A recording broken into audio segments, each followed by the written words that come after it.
Hello and welcome everyone to lecture number 22।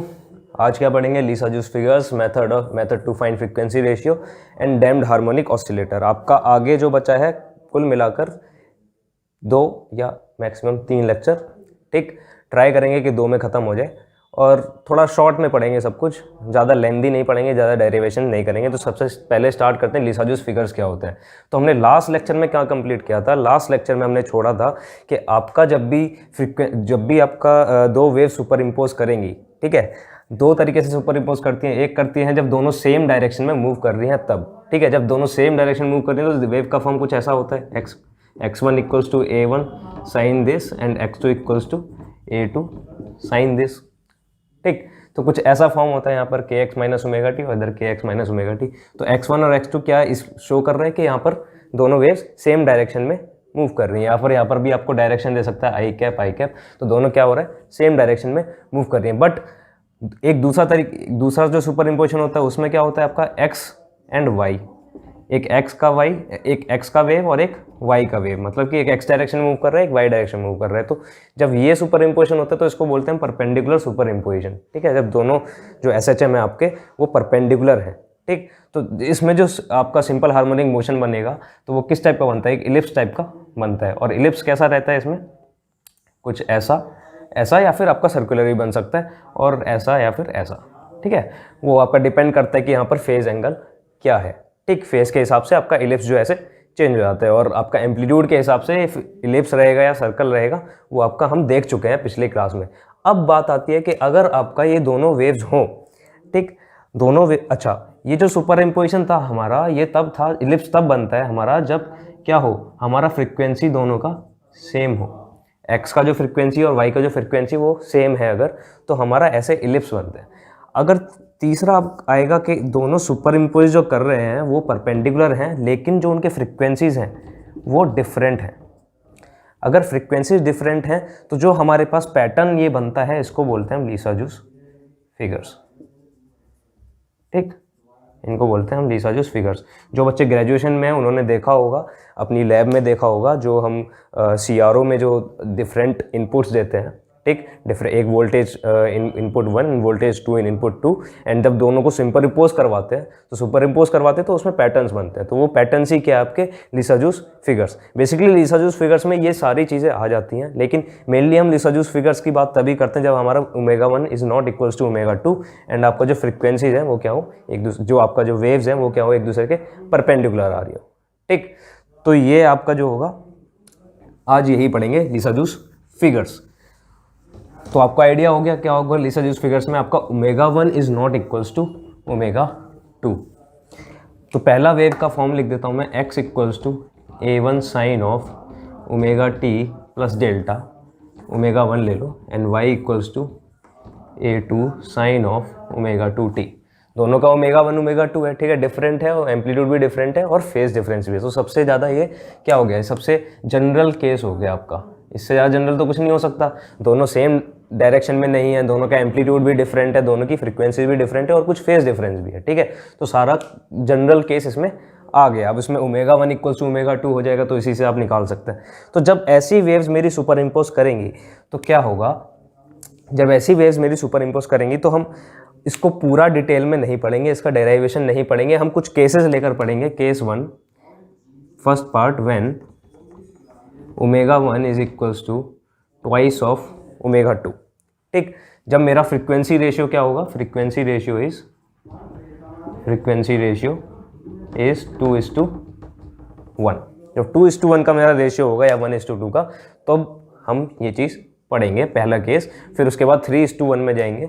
ठीक है, तो इसमें क्या है भाई, ω1 इक्वल्स टू ω2 अगर मैं रख देता हूँ इसमें, तो मेरा x क्या हो गया, मेरा x हो गया a1 sine of ω t plus delta twice of ω t, and y equals to a2 sine of ω t। ठीक, ये हो गया। अब जब इनको मैं सुपर इम्पोज करवाऊंगा, तो मेरा कुछ इस टाइप का बनेगा कि x बाई a1, ये मैं डायरेक्ट लिख रहा हूँ, आप घर में कर सकते हैं इसको, x by a1 minus sine of delta whole square plus 4y square divide by a2 square y square divide by a2 square minus 1 plus ये मुझे भी याद नहीं आता x by a1 sine of delta, लेकिन इसकी आपको कोई ज़रूरत नहीं है, बस मैं यहाँ दिखाना चाहता हूँ कि होगा क्या। ठीक है, तो इस टाइप का कुछ आपका वेव फॉर्म बनता है। अगर इसमें मैं केस 1 ले लूँ, case 1 when delta is equals to 0, जब डेल्टा 0 होगा तो ये 0 हो गया, ये 0 हो गया, तो मेरे पास इक्वेशन क्या बनेगा, x by a1 whole square plus 4y square divide by a2 square and y square by a2 square minus 1। अब ये जो इक्वेशन है ये एक डबल इलिप्स का इक्वेशन है। ठीक है, यहाँ पर आप देख सकते हो कि एक्स स्क्वायर, जब आपको पता होता है कि कोई भी सर्कल है, जैसे आपको आइडिया दे देता हूँ थोड़ा, सर्कल का इक्वेशन क्या होता है, X square plus Y square equal to C, और ये सर्कल अगर मैं शिफ्ट कर दूँ तो इसका इक्वेशन क्या हो जाएगा, Y minus X minus A का square plus Y minus B का square equal to C square. ठीक, ये हो जाएगा अगर मैंने सर्कल को कहीं यहाँ शिफ्ट कर दिया, इसका सेंटर किसी ए कॉमा बी पर अगर मैंने शिफ्ट कर दिया। ठीक है, तो कुछ ऐसा इक्वेशन बन जाता है। तो x माइनस ए का होल स्क्वायर, यहाँ पर क्या था, x माइनस 0 का होल स्क्वायर, तो सेंटर कहाँ था आपका 0, और y माइनस 0 तो 0 0 पर आपका सेंटर था। ऐसे यहाँ पर अगर ये कोई ग्राफ आएगा मेरा, तो यहाँ पर जो x बाई ए का होल स्क्वायर है, इसका मतलब जो सेंटर है वो कहाँ पर है, 0 पर। ठीक है, और ऐसे ही जो y स्क्वायर वाला कंपोनेंट आएगा, y स्क्वायर वाला जो कंपोनेंट आएगा उसमें भी y माइनस 0 समथिंग, तो इसको मैं होल स्क्वायर में कन्वर्ट कर सकता हूँ। ये चीज़ जो आएगी, इसको होल स्क्वायर में जब कन्वर्ट करूँगा तो मतलब y का भी जो सेंटर है वो कहाँ पर है, 0 पर, लेकिन और भी कुछ कोऑर्डिनेट्स आएंगे। मतलब x के अगर मैं कोऑर्डिनेट्स देखूंगा, जहाँ पर मेरा ग्राफ कट कर रहा है x एंड y एक्सिस को, तो x का आएगा 0 पर एंड y का आएगा कुछ प्लस माइनस समथिंग कॉमा 0 पर। ठीक, प्लस माइनस a मान लो इसको, कॉमा 0 पर, कुछ इस टाइप का आएगा। ठीक है, मतलब जो मेरा ग्राफ है पूरा वो शिफ्ट हो जाएगा और ग्राफ कुछ ऐसा दिखेगा, कैसा, दो इलिप्स, ये x एक्सिस, ये y एक्सिस, और ये दो इलिप्टिकल पाथ्स मेरे आएंगे। तो जस्ट जैसे यहाँ पर हमने सर्कल को शिफ्ट कर दिया a कॉमा बी पर, तो हमारी इक्वेशन ऐसी बन रही थी। ऐसे यहाँ पर अगर हम देखते हैं तो x वाले के साथ क्या है, x माइनस 0, तो 0 कॉमा 0 0 पर। ठीक है, एक आ गया आपका 0 पर, एंड y पर क्या आएगा आपका, y पर प्लस माइनस a एंड 0, तो प्लस माइनस a वाला एक plus a minus a and 0। ठीक, तो इस तरीके से आपका जो है ग्राफ आता है। तो अच्छा, इसमें कुछ आपको एरोज भी दिखाए होंगे, तो वो एरोज पर ज़्यादा आपको देखना नहीं है। ठीक है, इसमें जो मेनली क्वेश्चंस आते हैं, क्वेश्चंस इस तरीके से आते हैं कि आपको ये एक लीसाजूस फिगर दे देगा। ये इस फिगर को जो हम बोलेंगे इसको लीसाजूस फिगर बोलेंगे। आपको एक लीसाजूस फिगर दे देगा और पूछेगा कि फ्रीक्वेंसी रेशियो बताओ, जो वेव सुपर इम्पोज कर रहे हैं उनका फ्रीक्वेंसी रेशियो बताओ। ठीक है, तो वो हम आगे पढ़ेंगे जब हम सेकंड पार्ट पर जाएंगे। तो अभी केस 1 में आपका कुछ ऐसा फिगर दिखेगा, डेल्टा इक्वल टू 0। अगर मैं केस 2 लेता हूँ, केस 2 में क्या है आपका, delta is equals to pi by 4, 0 से आगे जाएंगे। ठीक है, delta is equals to pi by 4, तो delta equals to pi by 4 में यहाँ कुछ वैल्यू आएगा आपका। ठीक, ऐसे इधर कुछ वैल्यू आएगा, तो आपका जो अब x का वैल्यू जो है यहाँ पर जो सेंटर है उसका वो 0 पर नहीं रहा। ठीक है, कहीं और शिफ्ट हो गया, जैसे आपका सेंटर यहाँ पर शिफ्ट हो गया था, ऐसे ही यहाँ पर कहीं और शिफ्ट हो गया। तो इधर जो ग्राफ आएगा आपका, इधर जो ग्राफ आएगा वो कुछ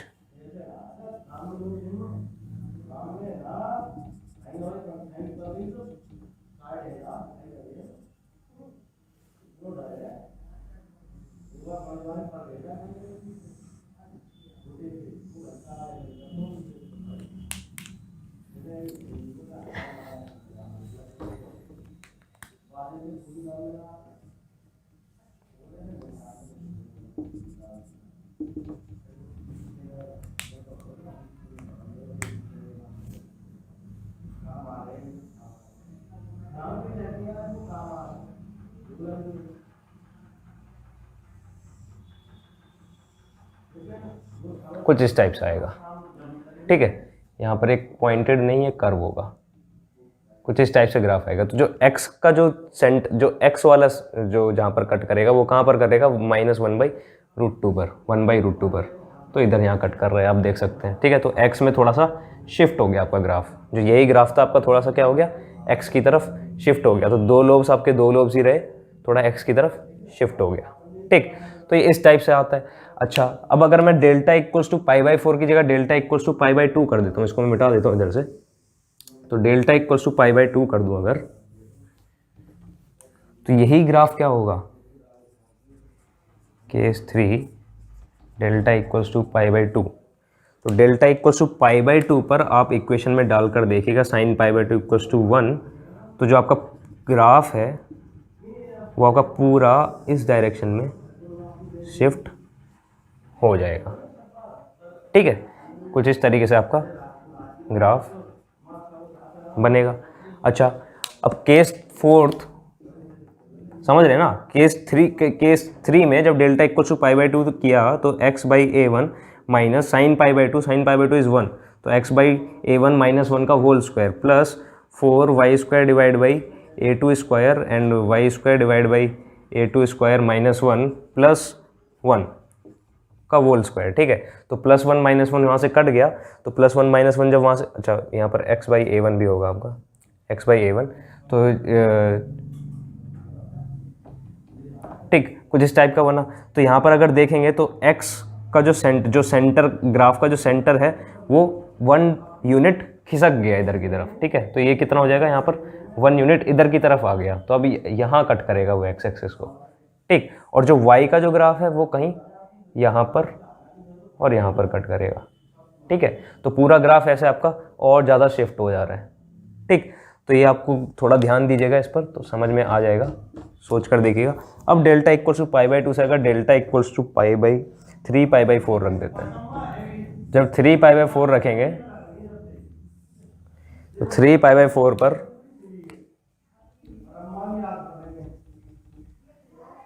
आपका जो ये ग्राफ है यही फ्लिप हो जाएगा, क्योंकि 3 पाई बाई 4 की वैल्यूज क्या है, जो पाई बाई 4 की उन्हीं की नेगेटिव वैल्यूज। ठीक, उन्हीं की नेगेटिव वैल्यूज, क्योंकि साइन है ना उसमें बस, तो साइन डेल्टा इज इक्वल्स तो सारा नेगेटिव हो जाएगा। तो नेगेटिव जब हो जाएगा तो कुछ इस टाइप से ग्राफ आपका आएगा। ठीक है, तो यही आपका फ्लिप हो जाएगा इधर। ठीक, थोड़ा और अच्छे से बना सकते हैं उसको। डेल्टा इक्वल्स टू 3 बाई 4 में ये होगा।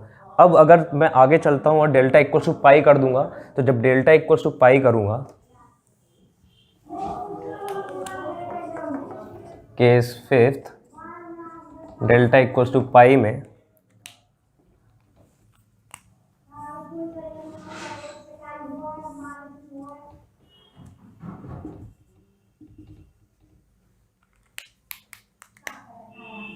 कुछ इस टाइप का ग्राफ आ जाएगा। ठीक है,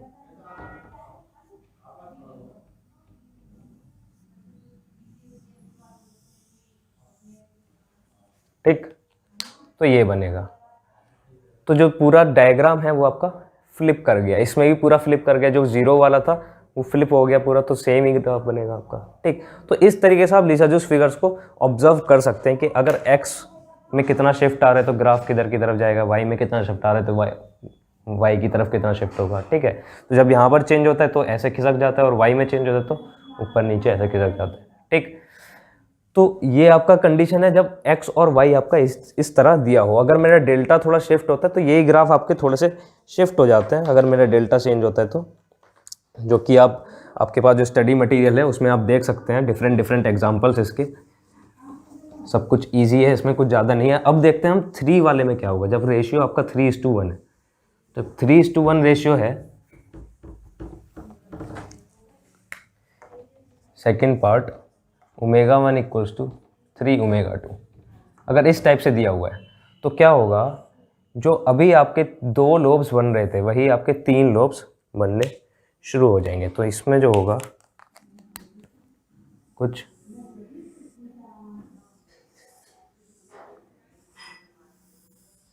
इस टाइप से रहेगा। ठीक, 3 लोब्स बनेंगे। ये किसके लिए, ये है आपका डेल्टा इक्वल्स टू 0 के लिए। ऐसे ही और आगे बनाते हैं, अगर delta equals to pi by 4 के लिए,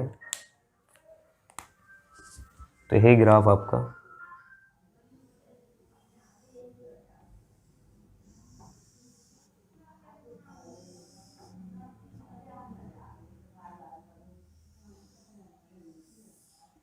कुछ इस टाइप से बनेगा। ठीक है, एस समथिंग।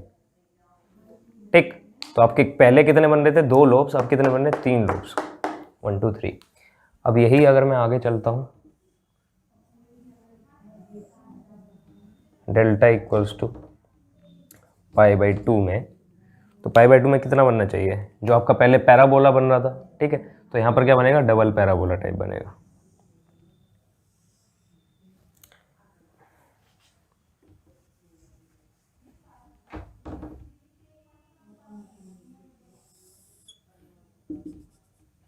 इस टाइप से बनेगा।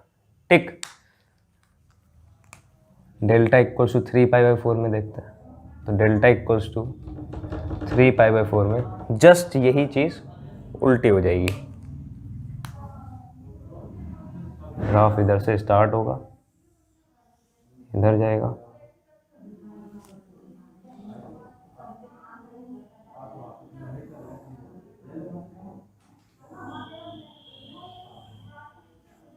ऐसे बन जाएगा। ठीक है, यही आपका फ्लिप हो जाएगा, और डेल्टा इक्वल्स टू π/π में दोबारा ये आपका रिपीट हो जाएगा। ठीक है, तो इस तरीके से आपको देखना है। अगर मैं बात करता हूँ कि method to find frequency ratio, कि कोई भी अगर मेरे को ऐसा लिसाजू फिगर दे दिया और मुझे फ्रीक्वेंसी फाइंड करनी है, तो कैसे करेंगे। देखिए, सबसे पहले आपको क्या करना है, 2 लाइंस खींचनी है, एक एक्स एक्सिस के पैरेलल और एक वाई एक्सिस के पैरेलल। तो स्टेप 1 है आपका, step 1 is draw 2 lines parallel to x and y axis, x and y axis, parallel to x and y axis such that,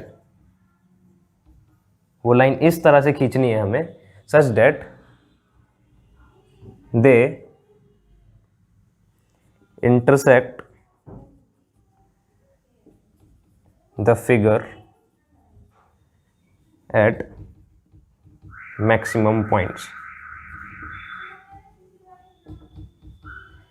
इस तरह से खींचनी है लाइंस को इस तरह से खींचेंगे कि वो ग्राफ को या फिगर को मैक्सिमम नंबर ऑफ पॉइंट्स पर इंटरसेक्ट करे या फिर मैक्सिमम नंबर ऑफ पॉइंट्स पर काटे।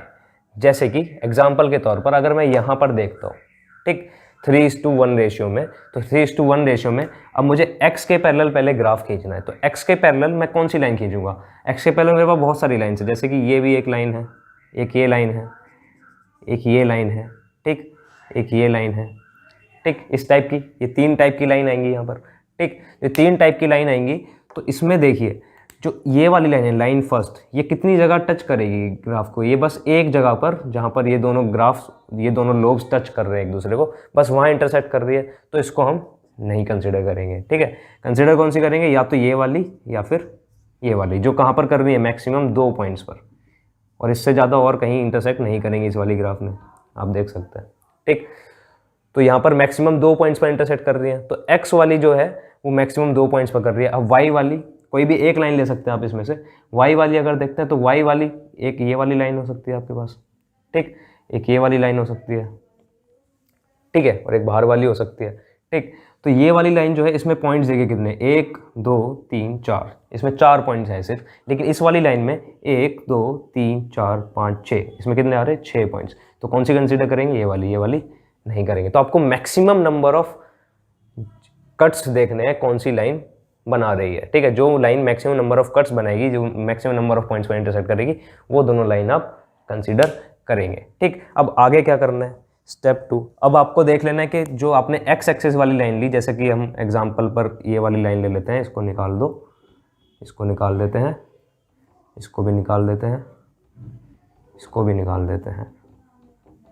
ठीक, हमारे पास कौन सी लाइन आई, एक ये और एक ये, तो इसके करस्पॉन्डिंग कितने नंबर ऑफ कट्स आ रहे हैं, 1 2, 2 जगह कट कर रही है, और इसके करस्पॉन्डिंग 6 जगह कट कर रही है। तो इनका जो रेशियो आएगा, अब स्टेप 2 में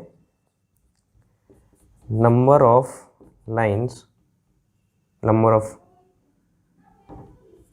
cuts along y axis divided by number of cuts along x axis is equals to omega X upon omega Y. जो ओमेगा एक्स का जो फ्रीक्वेंसी ओमेगा एक्स, वाई का जो फ्रीक्वेंसी ओमेगा वाई, ठीक, उनका जो रेशियो होगा वो ये होगा। तो number of cuts along Y axis कितना है? 6। Number of cuts along X axis कितना है? 2। तो omega X upon omega Y, तो ओमेगा एक्स कितना आ गया आपका? 3 टाइम्स ऑफ ओमेगा वाई।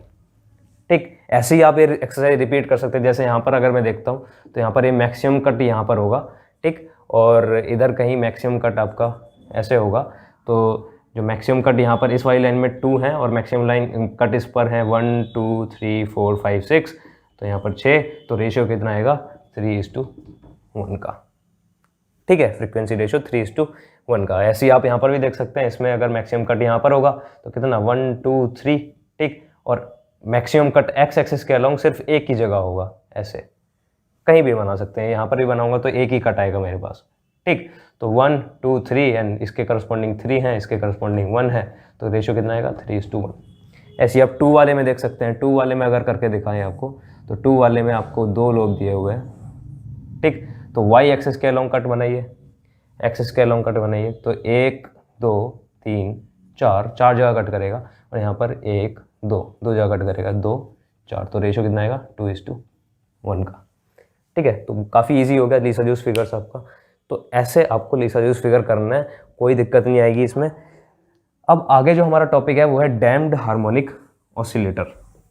तो डैम्प्ड हार्मोनिक ऑसिलेटर में क्या होता है कि जब भी नॉर्मली आपका ऑसिलेशंस होते हैं रियल लाइफ में, तो ज़्यादातर क्या होते हैं? डैम्प्ड होते हैं या फिर फोर्स होते हैं, ठीक। 2 तरीके के। आपने अभी तक क्या पढ़ा था? सिंपल हार्मोनिक ऑसिलेशन पढ़ा था, ठीक। सिंपल हार्मोनिक में क्या होगा? आपका पीरियड बार बार रिपीट करे, जो आपका एम्पलीट्यूड है वो बार बार रिपीट करेगा और वो सेम रहेगा, ठीक। एम्पलीट्यूड रिपीट करेगा, सेम रहेगा। यहाँ पर क्या होगा? जो एम्पलीट्यूड है वो डाई डाउन करेगा, लगातार आपका कम होता चला जाएगा, ठीक। अब और डैम्प्ड में होता है लगातार कम होता चला जाएगा, फोर्स में होता है कि लगातार आपका बढ़ता रहेगा या मेंटेन करके रखेंगे ऑसिलेशन को, ठीक। तो डैम्प्ड में आपका 3 तरीके के ऑसिलेशन होते हैं। डैम्प्ड में क्या होगा? देखो, आपका जो नॉर्मल ऑसिलेशन है, नॉर्मल ऑसिलेशन में क्या होता है? Force is directly proportional to -x, तो F इक्वल्स टू क्या लिख देते हैं? -kx, ठीक। अब जैसे हमने पेंडुलम को ऑसिलेट करवाया नॉर्मल लाइफ में, अगर मान लो ये मेरा पेंडुलम है, अगर मैं इसको ऑसिलेट करवाता हूँ तो क्या होगा? कुछ टाइम बाद रुक जाएगा, ठीक। तो रुक जाएगा तो जितना ज़्यादा इसका वेलोसिटी होगा उस पर आपका जो क्यों रुक जा रहा है? क्योंकि यहाँ पर फ्रिक्शन फोर्स लग रहा है, ठीक है। और जितना ज़्यादा यहाँ पर फ्रिक्शन फोर्स लगेगा उतना जल्दी रुकेगा ये, ठीक। तो आपका डैम्पिंग फोर्स है वो इस पर डिपेंड करता है। एफ डैम्पिंग डिपेंड करता है कि आपका वेलोसिटी कितना है, ठीक। जितना ज़्यादा पार्टिकल तेज मूव करेगा उतना ही ज़्यादा फ्रिक्शन फोर्स लगता है ना उस पर, ठीक। तो डिपेंड करेगा आपका वेलोसिटी कितना है। तो इस केस में ये आपका था क्या? फोर्स SHM वाला, ठीक। और यहाँ पर जो प्रोपोर्शनलिटी साइन अगर आप हटाएंगे तो F इज इक्वल्स टू आएगा आपका B into V with a minus sign obviously, ठीक। क्योंकि वेलोसिटी के अपोजिट डायरेक्शन में आपका फोर्स लगना है, फ्रिक्शन फोर्स, तो वही फोर्स को हम क्या बोलते हैं? डैम्पिंग फोर्स, ठीक है। तो इसको रेजिस्टिव से भी दिखा देते हैं, R से, F रेजिस्टिव, ठीक। और ये आपका F SHM है ही, ठीक है। तो अगर मैं किसी बॉडी पर नेट फोर्स देख रहा हूँ, जो मेरा ऑसिलेट कर रही है कोई बॉडी, ऑसिलेटिंग बॉडी पर अगर मैं नेट फोर्स देख रहा हूँ, तो F net is equals to कितना हो जाएगा मेरे पास? F resistive plus F damping, F SHM, ठीक। तो F रेजिस्टिव क्या है मेरे पास? B इंटू वी, और ये क्या? -k इंटू एक्स, तो हो जाएगा F नेट। F नेट को कैसे लिख सकता हूँ? md²x/dt², और दोनों को अगर इस साइड ले आऊँ मैं तो ये हो जाएगा plus dx/dt plus kx equals to 0। तो d²x/dt² इक्वेशन ऑफ मोशन आ गया इसका, plus b/m dx/dt plus k/m x equals to 0। ये आपका इक्वेशन ऑफ मोशन आ गया। कोई भी पार्टिकल जो क्या कर रहा है? डैम्प्ड हार्मोनिक मोशन कर रहा है। डैम्प्ड हार्मोनिक मोशन मतलब SHM होगा उसमें, ठीक। डैम्प्ड हार्मोनिक ऑसिलेटर है वो, SHM होगा उसमें, लेकिन एक डैम्पिंग फोर्स भी उस पर लग रहा है जो उसके एम्पलीट्यूड को लगातार कम कर रहा है, ठीक है। तो ये वाला जो पार्ट है आपका, ये कौन सा पार्ट है? ये SHM वाला पार्ट है। तो k/m को हम बोलेंगे यहाँ पर ω0², जो आपकी फ्रीक्वेंसी SHM में रहती थी। और जो b/m है ये आपका होता है डैम्पिंग वाला पार्ट, और डैम्पिंग वाले पार्ट को इसको बोलेंगे हम 2 × गामा, ठीक, ये 2 इंटू लैम्डा गामा जो भी आपको लेना है, तो 2 गामा होगा आपका, 2 gamma is V/m and omega naught square equals to K/m। ठीक है, ये भैया इंपॉर्टेंट है थोड़ा सा। अच्छा, तो ये इक्वेशन मेरे पास आ गई। अब देखते हैं कि इसके सॉल्यूशन कैसे निकालने हैं आपको। तो यहाँ पर जो एम्पलीट्यूड हमारा लगातार कम हो रहा है टाइम के साथ, जब आपका लगातार टाइम के साथ कम हो रहा है, तो मैं एक्स टी, जो मेरा टाइम के साथ एम्पलीट्यूड लगातार कम हो रहा है, उसको मान सकता हूँ कि उसका C T into exponential minus कुछ भी मान लो, कुछ भी मान लो, क्या अल्फ़ा टी या फिर एक्सपोनेंशियल अल्फ़ा टी। ये मैंने एक सोल्यूशन इसका एज्यूम कर लिया। आपको सभी को डबल डिफरेंशिएशन इक्वेशन आपका सॉल्व करनी आती है, मुझे पता है। ठीक है, तो जब इसमें मैं इनपुट करूँगा इसको, तो आप इनपुट इसमें करेंगे अगर इसको, तो आपका इक्वेशन आएगा कुछ सी टी में, कुछ डिफरेंशियल ऑपरेटर सी टी, कुछ ऐसा इक्वेशन आपका बन जाएगा। ठीक है, जब इस इक्वेशन के आप सॉल्यूशन लिखेंगे, तो इस इक्वेशन के सॉल्यूशन आपको कुछ इस टाइप के आएंगे। X T equals to C1 exponential minus gamma T exponential under root gamma square minus omega naught square into T plus C2 exponential minus gamma T exponential minus under root gamma square minus omega naught square into T. तो ये इसका final solution कुछ ऐसा आएगा। कब? जब आपका gamma is not equals to omega naught होगा तब। Gamma equals to omega naught में कुछ अलग सॉल्यूशन देखेंगे। ठीक, जब gamma equals to omega naught होगा फॉर, चलो पहले अभी ये देख लेते हैं, then gamma is not equals to omega naught. ठीक, तो ये आपको समझ में आ गया, एक इसकी इक्वेशन ऑफ मोशन आ गई। जब ये इनपुट करेंगे हम इसमें, तो एक्सपोनेंशियल अल्फा टी वाला पार्ट बाहर आ जाएगा सारा, कट कट कर। ठीक है, तो मेरी फाइनल इक्वेशन जो आएगी वो डिफरेंशियल ऑपरेटर कुछ सी टी, कोई सी टी की इक्वेशन, सेम ऐसी कुछ इक्वेशन बनेगी आपकी। ठीक है, इक्वल टू 0। जब वो इक्वेशन सॉल्व करके सी टी का वैल्यू निकालूंगा मैं, सी टी का वैल्यू वापस इधर डालूंगा। ठीक, तो फाइनल मेरा ये बन जाएगा। ठीक है, अच्छा, अब यहाँ पर जो आपका gamma square minus omega naught square है, इसको हम बोलेंगे ओमेगा प्राइम स्क्वायर। ठीक है, हमारा नया frequency of oscillation that is omega prime. ठीक, कोई दिक्कत नहीं होनी चाहिए। अब आगे चलते हैं, तो ये मिटा देते हैं हम। अब सारे जो केसेस पढ़ेंगे हम कुछ इसी टाइप से पढ़ेंगे, इस इक्वेशन के अकॉर्डिंग पढ़ेंगे। तो पहला देख लेते हैं। पहला है आपका केस 1। अच्छा, 3 तरीके के ऑसिलेशन होते हैं हमारे डैम्ड में। एक होता है आपका ओवर डैम्ड, एक होता है आपका अंडर डैम्ड, और एक होता है आपका क्रिटिकल डैम्पिंग, क्रिटिकली डैम्ड। ठीक, तो ओवर डैम्ड आप नाम से समझ गए होंगे। ओवर डैम्प मतलब कि डैम्पिंग आपका ज़्यादा हो रहा है, अंडर डैम्प मतलब डैम्पिंग आपका कम हो रहा है, और क्रिटिकली डैम्प मतलब डैम्पिंग जो है वो साथ के साथ जो है एसएचएम के साथ साथ आपका अगर चल रहा है तो वो हो जाएगा आपका क्रिटिकल डैम्पिंग। ठीक है, तो यहीं से आप दिख जाएगा कि ये वाला जो पार्ट है एक्सपोनेंशियल माइनस गामा टी, ये जो पार्ट है ये क्या आपका दिखा रहा है, ये डैम्पिंग दिखा रहा है। ठीक है, क्योंकि टाइम के साथ साथ जो आपका जो एम्पलीट्यूड है वो क्या हो रहा है, डाई डाउन हो रहा है। एक्सपोनेंशियल माइनस है ना, एक्सपोनेंशियल माइनस टी, तो एक्सपोनेंशियल माइनस टी का ग्राफ कैसा आता है, कुछ इस तरीके से आएगा।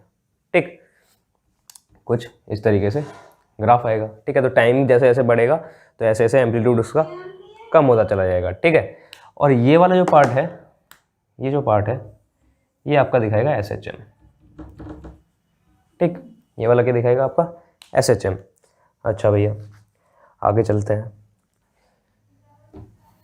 तो आपके 3 केसेस हो गए। अब पहला केस अगर लेते हैं ओवर डैम्पिंग का, तो ओवर डैम्पिंग में क्या होना चाहिए, आपका जो डैम्पिंग है वो ज़्यादा है एसएचएम से। तो इसका मतलब हम बोल सकते हैं कि जो गामा है वो ज़्यादा है किससे, ओमेगा नॉट से। ठीक, तो अगर मैं ये ले लूँ, अगर मैं ये कंसिडर कर लेता हूँ, गामा मेरा अगर ज़्यादा है उससे, तो जो मेरा ये वाला पार्ट है इसमें मैं ओमेगा नॉट को अगर नेगलेक्ट कर दूँ इधर से, तो क्या बचेगा मेरे पास, कुछ इस टाइप का ग्राफ बचेगा। X T equals to C1 plus C2 exponential minus 2 gamma T. खुद करके देखेगा। ठीक है, कुछ इस टाइप से आपके पास बचेगा। तो ये क्या दिखा रहा है कि आपका जो आपका जो एम्पलीट्यूड है वो डाई डाउन कर रहा है, लेकिन एक कांस्टेंट उसमें एडेड है, ठीक, एक कांस्टेंट उसमें एडेड है। इसका मतलब कुछ इस तरीके से आपका डाई डाउन कर रहा है। ये कब है? जब आपका इनिशियल वेलोसिटी 0 हो, at t equals to 0, initial velocity 0। इसका मतलब ये है कि मैंने ये एम्पलीट्यूड, ये इसको जो आपका पेंडुलम है उसको ऊपर से बस ऐसे छोड़ दिया, तो इनिशियल वेलोसिटी इसका 0 था, ठीक है, उसको छोड़ दिया तो ये डाई डाउन हो गया, ठीक, एक बिल्कुल जो है ऑसिलेशन उसका नहीं हुआ, ठीक, एक साथ से डाई डाउन हो गया। अगर मेरा इनिशियल वेलोसिटी उसका कुछ ज़्यादा है, इनिशियल वेलोसिटी उसमें कुछ है, at t equals 0 v is not equals 0, कुछ इनिशियल वेलोसिटी है। इसका मतलब ये हुआ कि मैं अगर इसको ऐसे धक्का दे दूँ, ऐसे धक्का दे दूँ, तो देखिए एक थोड़ा सा ऑसिलेट किया, ठीक, हल्का सा ऑसिलेट किया। तो ये आपका परफेक्ट एग्जांपल नहीं है, लेकिन आप इसमें समझ गए होंगे कि जो पार्टिकल है एट t इक्वल्स 0 आपका पहले ऊपर जाएगा और फिर डैम्पिंग आपका फिर शुरू हो जाएगा, तो ये नीचे आ जाएगा, कुछ इस तरीके से जाएगा, ठीक है।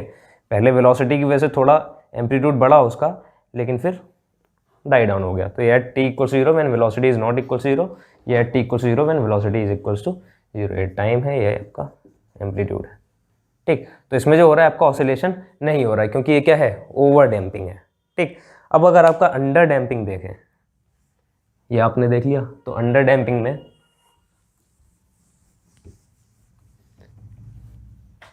Case 2 is under damped. तो अंडर डैम्प्ड में क्या हो जाएगा, गामा, डैम्पिंग आपका कम है SHM से, तो gamma is less than omega naught. तो गामा जब मेरा लेस देन ओमेगा नॉट हो जाएगा, तो उस केस में जो गामा, अगर मेरा गामा को नेग्लेक्ट करूंगा तो minus of omega naught square है, तो माइनस की वजह से क्या हो जाएगा, ये एक ऑसिलेटरी फंक्शन बन जाएगा, C1 exponential minus gamma T exponential minus iota omega naught t plus C2 exponential minus gamma T exponential iota omega naught T. कुछ इस टाइप का आपका फंक्शन बन जाएगा, ये C1 exponential minus iota omega naught t plus C2 exponential iota omega naught t. Sine वगैरह आप देख लीजिएगा, लेकिन आपको मेन मुद्दा जो है ये क्या बन गया, आपका एक ऑसिलेटरी फंक्शन बन गया। जैसे ही ये आपको बहुत ज़्यादा इंपॉर्टेंट है कि जैसे ही एक्सपोनेंशियल में आयोटा लग जाता है ना, तो ये क्या दिखा रहा है आपका, ये ऑसिलेटरी फंक्शन है, ठीक। और एक्सपोनेंशियल खाली थीटा है, और थीटा आपका रियल है, थीटा क्या है यहाँ पर, रियल, तो ये क्या होगा आपका सिंपल एक्सपोनेंशियल फंक्शन है। अगर माइनस थीटा है तो ये क्या है, डिकेइंग फंक्शन, ठीक, माइनस थीटा मतलब डिकेइंग फंक्शन। तो जैसे ही एक्सपोनेंशियल में आयोटा थीटा लग जाता है वो क्या है, ऑसिलेटरी फंक्शन। ये आपको पता भी होगा, क्योंकि एक्सपोनेंशियल आयोटा थीटा का एक्सपेंशन क्या होता है, cos theta plus iota sine theta. Cos theta sine theta दोनों क्या है, ऑसिलेटरी है, ठीक है। तो ये क्या आपका बन गया, ऑसिलेटरी फंक्शन हो गया, बाहर आपका एक decaying term exponential minus gamma T. तो मतलब ये क्या होगा, ये साथ के साथ ऑसिलेट भी करेगा और डिके भी करेगा। तो इसका मतलब ये हुआ कि आपका पहले ऑसिलेट करेगा और साथ के साथ इसका एम्पलीट्यूड डिके भी करता चला जाएगा, ठीक है। ये आपका आ गया एक्स टी टी, ठीक है। तो पहले कुछ एम्पलीट्यूड ज़्यादा था, फिर कम हो गया, फिर ऐसे ऐसे। तो इस केस में ये वाला आपका परफेक्ट एग्जांपल बन जाएगा कि अगर मैं इसको पेंडुलम को ऐसे छोड़ दूं, तो पहले कुछ गया इधर तक, फिर वापस फिर ऐसे धीरे धीरे डाई डाउन कर गया, ठीक है। तो ऐसे आप देख सकते हैं इसको। केस 2 आपका अंडर डैम्पिंग हो गया, इसमें और कुछ नहीं है। केस 3, अच्छा केस 2 में अगर मैं टाइम पीरियड देखता हूँ, टाइम पीरियड इसका ऑसिलेशन का टाइम पीरियड अगर देखता हूँ, तो टाइम पीरियड मेरा डिपेंड करेगा कि मेरा time period is T prime is 2 pi by omega prime, ठीक। जैसे 2 पाई बाई ओमेगा होता है, ऐसे यहाँ पर 2 pi by omega prime, 2 pi by क्या लिखेंगे, under root gamma square minus omega naught square, ठीक। ये आपका टाइम पीरियड हो गया, ठीक है। और ऐसे ही आपका होगा डिके रेट। तो डिके रेट जैसा कि आपने न्यूक्लियर में पढ़ा होगा आपने, तो न्यूक्लियर में आपने पढ़ा होगा जो डिकेइंग कांस्टेंट होता है आपका, ठीक है। जैसे आप में उसमें क्या आती है, n equals to n naught exponential minus gamma t, उसमें कुछ ऐसी रिएक्शन आती है, ऐसा रिलेशन आता है कुछ, ठीक है, जिसमें आपके नंबर ऑफ पार्टिकल्स से डिके कर रहे होते हैं। तो डिके कर रहे होते हैं तो उसमें डिके रेट क्या होता है, इसका इन्वर्स, ठीक। तो इसमें भी क्या होगा, डिके रेट इज जो आपका डिके रेट होगा lambda is equals to gamma into t gamma into t prime, ठीक। तो गामा इंटू टी प्राइम आपका डिके रेट होगा, और जो आपका मीन लाइफ होगा, मीन लाइफ इज इसका inverse 1 upon gamma. Mean life इसका इनवर्स और डिके रेट आपका गामा इंटू टी प्राइम। तो टी प्राइम को पता ही है, तो गामा इंटू, और गामा क्या है आपका बी अपॉन 2m। तो T prime equals to this, ठीक। ये आपका डिके रेट हो गया, दिस इज डिके रेट, ठीक। तो रेट बेसिकली मतलब रेट क्या होगा, rate is a dimensionless quantity, rate का कोई डायमेंशन होता नहीं है, ठीक। यहाँ पर डिके रेट है तो डिके रेट का कोई डायमेंशन नहीं होगा, इसलिए गामा क्या है, गामा का डायमेंशन इज 1/टाइम। तो 1/टाइम इज, तो T prime upon time, T prime upon time से आपका डिके रेट आ गया। मतलब टी जो आपका जो गामा है वो क्या दिखा रहा है, आपका मीन लाइफ दिखा रहा है, और टी प्राइम आपका दिखा रहा है टोटल इंटरवल, ठीक। तो टोटल इंटरवल डिवाइड बाय अगर मैं मीन लाइफ कर दूंगा तो मेरे पास क्या आ जाएगा वो, ठीक है, डिके रेट आ जाएगा। ऐसी मीन लाइफ क्या हो गया आपका 1/गामा। तो अब चलते हैं, आपका जो तीसरा इंपॉर्टेंट केस है दैट इज क्रिटिकली डैम्ड। तो क्रिटिकली डैम्ड में क्या होगा, आपको जो इक्वेशन है दोबारा सॉल्व करना पड़ता है। दोबारा सॉल्व करोगे किसके लिए, omega naught equals to y के लिए। जब omega naught equals to y के लिए दोबारा सॉल्व करोगे तो आपका सी टी में एक इक्वेशन बनता है और एक्स टी आपका कुछ इस तरीके से आएगा, C1 plus C2t exponential minus gamma T, ठीक है। कुछ इस तरीके से आपका इक्वेशन आएगा, और इसमें जो ग्राफ आएगा आपका वो कुछ जल्दी डाई डाउन कर जाएगा। ये हो गया x T and this is T, ठीक है। कुछ ऐसा ग्राफ आएगा। तो ये डिकेइंग आ गया, डिकेइंग टर्म, और टाइम का एक फंक्शन आता है इधर C1 प्लस C2t। ऐसी ही इक्वेशन बनती है हमेशा, ऐसी ही इक्वेशन बनती है, और जल्दी डिके हो जाता है। जो आपका ओवर डैम्पिंग वाला केस है वो कुछ ऐसा आता है, और ये ओवर डैम्प है और ये क्रिटिकल डैम्प है,